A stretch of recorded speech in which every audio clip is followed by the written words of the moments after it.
In the late 1950s, although the United States had the U-2 high-altitude reconnaissance aircraft, perceptive Americans realized that the U-2's effectiveness against their main rival was diminishing, as the enemy had surface-to-air missiles and high-altitude interceptor aircraft, which made the U-2 reluctant to conduct deep reconnaissance missions.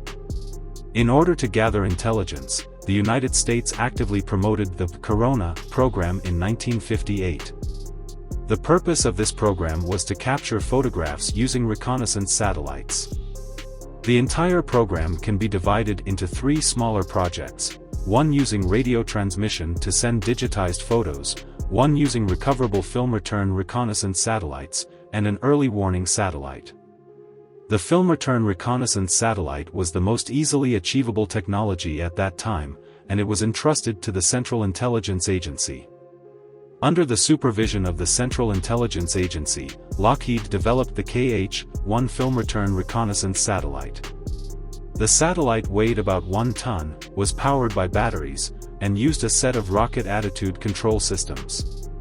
The imaging equipment was a Fairchild panoramic camera using silver film, with a focal length of 69 centimeters, and a resolution of 12.9 meters in low Earth orbit, which was very impressive at that time. The satellite had a return capsule, and after completing the imaging mission, the film would be stored in this capsule, which then separated from the satellite. The heat shield protected the equipment from burning up during re-entry, gradually slowing down as it entered the atmosphere, and then opening a parachute at a certain altitude. This device could also be used to return biological samples to Earth. The satellite was abandoned after the return capsule separated, and burned up in the atmosphere to prevent it from being captured by other countries. The recovery of the return capsule was a thrilling process, as it deployed its parachute at about 60,000 feet, 18,288 meters, to further reduce speed. The recovery aircraft, which was a modified aircraft, would meet the return capsule in the designated area, trailing a recovery hook rope from its belly. The aircraft would fly over the return capsule and use its belly hook to catch the parachute, and then pull it back into the aircraft. This process was extremely dangerous, as the pilot had to precisely fly over the descending return capsule. Flying too low could result in the parachute getting entangled in the propeller, while flying too high could miss the target.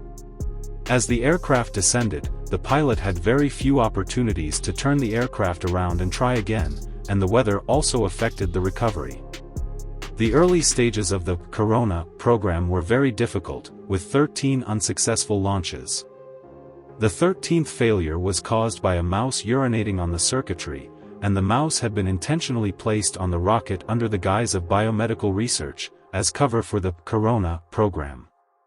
The first successful launch was in August 1960.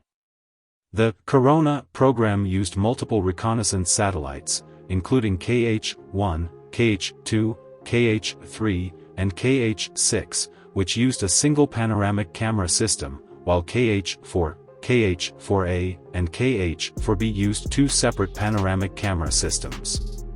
Most of the satellites captured black and white images, with only KH-4B using a small amount of color film.